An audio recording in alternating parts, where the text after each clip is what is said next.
И снова здравствуйте, мои уважаемые зрители. На дворе у нас продолжается 26 марта, и сегодня второй материал, традиционно сводка с фронтов, что произошло за вчера, что произошло за ночь, что произошло за утро.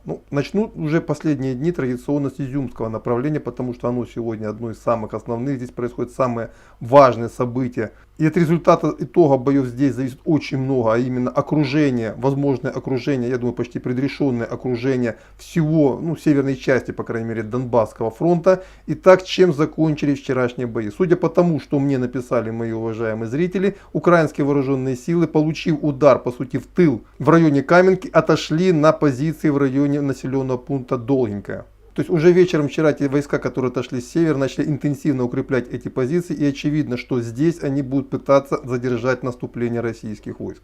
Это уже по сути самая граница Харьковской и Донецкой областей. И соответственно они далее пытаются удержать дорогу на Барвенково, пытаясь удержать на этом направлении целостную линию фронта.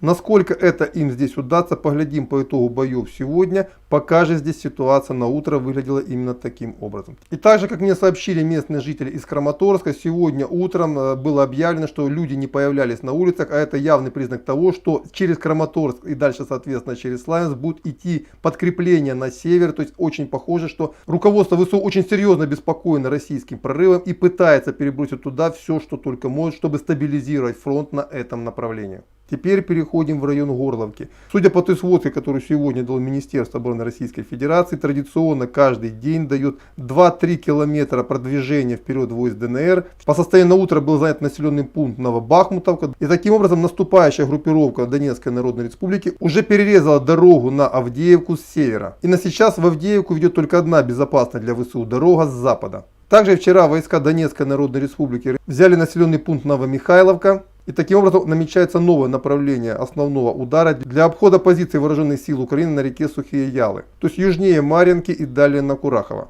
Теперь что касается Угледара. Здесь на сегодняшний момент засел довольно серьезный украинский гарнизон. И, как говорят местные жители, несколько дней украинских частей в городе не было, а потом они вернулись. Сейчас они, по сути, заняли все верхние этажи многоэтажек, 9-этажные дома.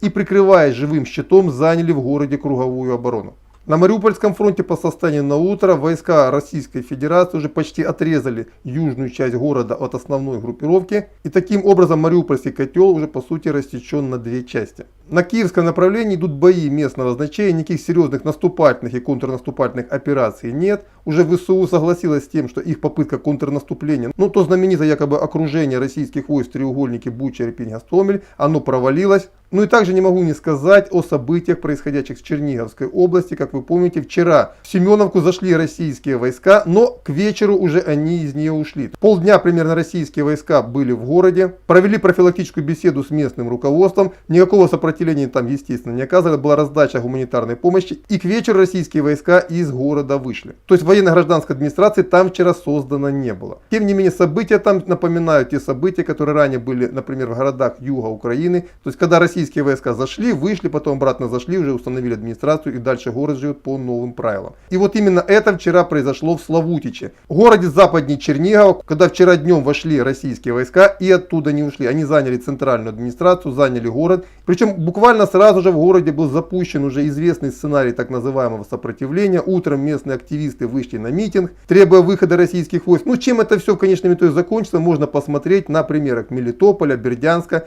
Энергодара и других городов юга Украины. Постепенно активисты этого движения будут выцеплены, с ними будет проведена профилактическая беседа, кого-то арестуют, и на этом протесты здесь закончатся. Вот это примерно то, что произошло за предыдущую ночь, за сегодняшнее утро по состоянию примерно 12 часов московского времени, 26 марта 2022 года. Следующий выпуск будет у меня, возможно, у меня планируется сегодня один специальный выпуск, он должен быть вечером. И уже ближе к ночи, 22-23:00, традиционная вечерняя сводка с фронтов украинской войны. На этом пока все и до свидания.